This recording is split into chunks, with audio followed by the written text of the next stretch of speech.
تم ڈرائیور ہو میرے؟ تمہاری اتنی اوقات کہ تم مجھے روکو؟ وہ غصے سے گھبرائی تو حمزہ خان زیادہ غصے سے مٹھی بھیج گیا۔ اپنے ایک مقصد کے لیے وہ اس مغرور امیر زادی کا ڈرائیور بنا تھا تاکہ اس کے باپ سے انتقام لے سکے، پر اندازہ نہیں تھا شکل سے معصوم اور کم عمر لڑکی اس قدر مغرور اور خودسر ہوگی۔ یار ایسے تو مت بولو، کتنا ہینڈسم ڈرائیور ہے، علیشہ کی دوست نے کہا، جس پر وہ کنتے اچکاتی گاڑی میں بیٹھ گئی۔ حمزہ نے انہیں پارٹی میں ڈراپ کیا اور پھر حمزہ کے حکم پر ہی علیشہ کو نشہ آور مشروب پلا کر یہ ثابت کیا کہ اس کے ساتھ زیادتی ہوئی ہے۔ علیشہ کی باپ نے عزت بچانے کے لیے اس کا نکاح حمزہ سے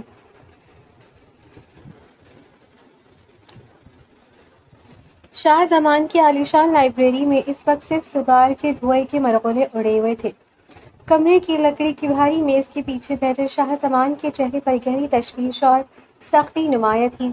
ان کی سلطنت جتنی بڑی تھی، ان کے دشمنوں کی تعداد بھی اتنی ہی زیادہ تھی، اور ان سب کے درمیان ان کی واحد کمزوری ان کی اکلوتی بیٹی عریشہ تھی۔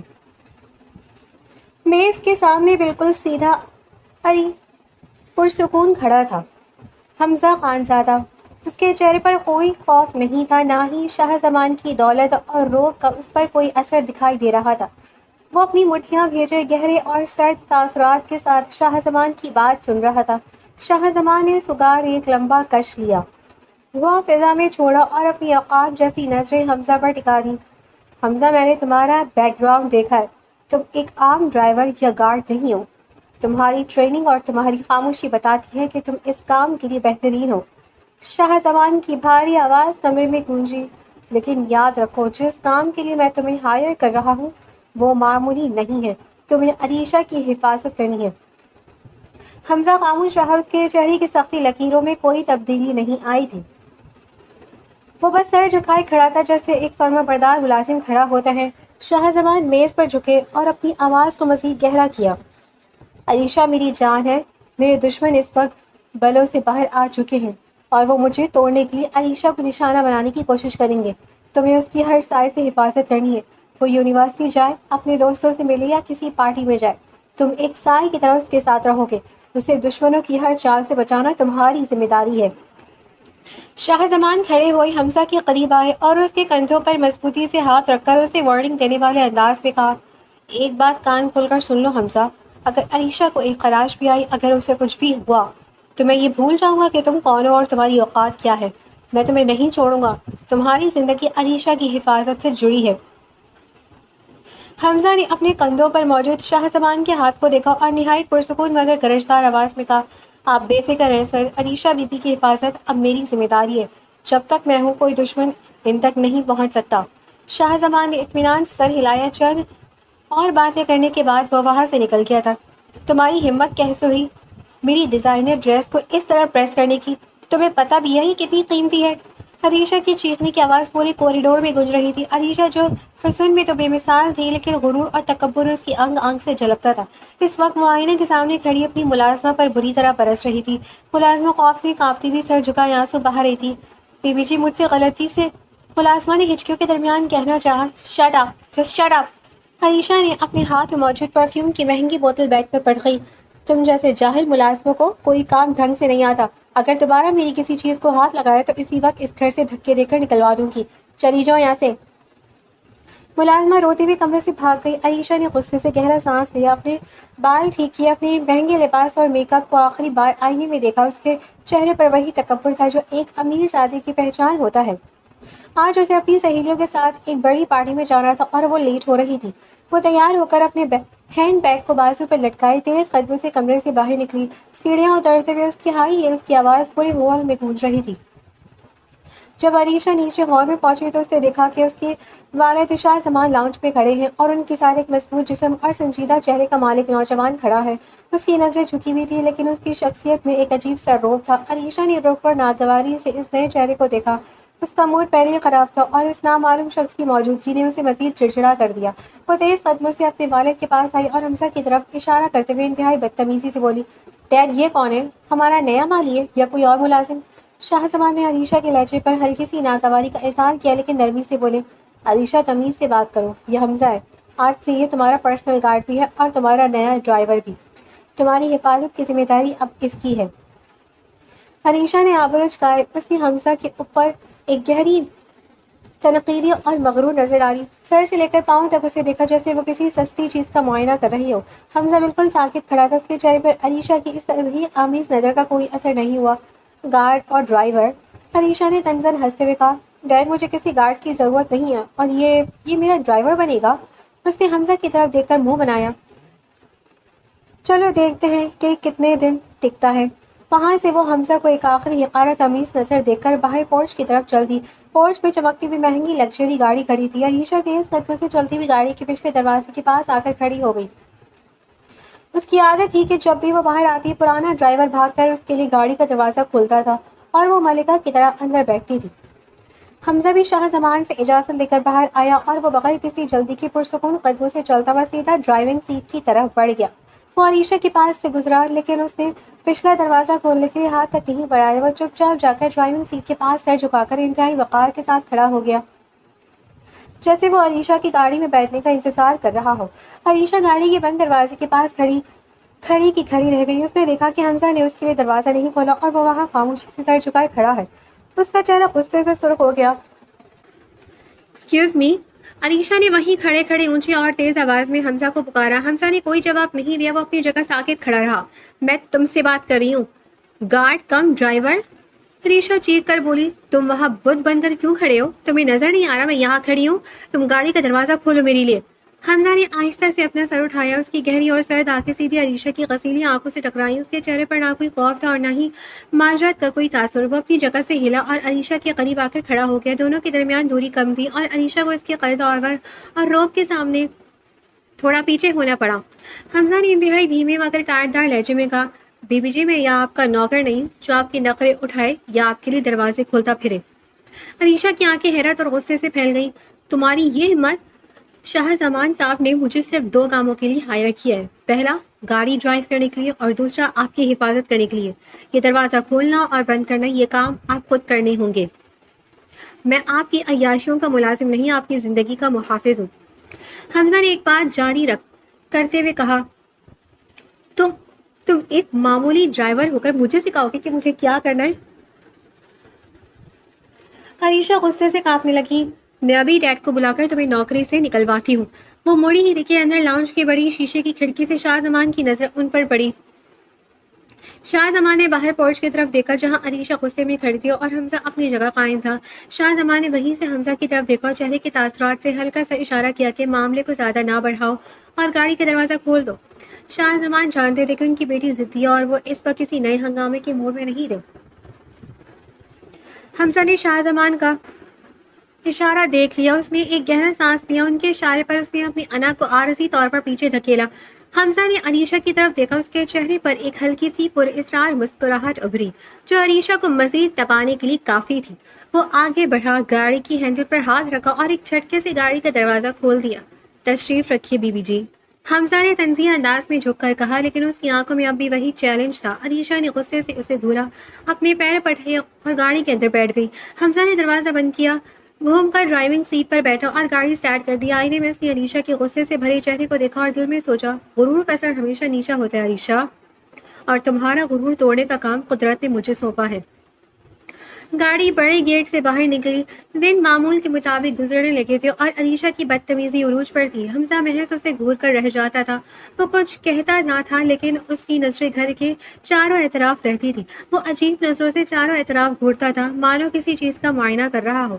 ایک رات جب سب گہری نیند سو رہے تھے، وقت تقریباً 2 بجے کا تھا، عریشہ نے اپنی کمرے کی بتیاں بجھا رکھی تھی لیکن وہ خود جاگ رہی تھی۔ اسے اپنی سہیلی کے برتھ ڈے نائٹ پارٹی میں جانا تھا جس کی اجازت شاہ زمان نے سخت سیکیورٹی الرٹ کی وجہ سے نہیں دی تھی۔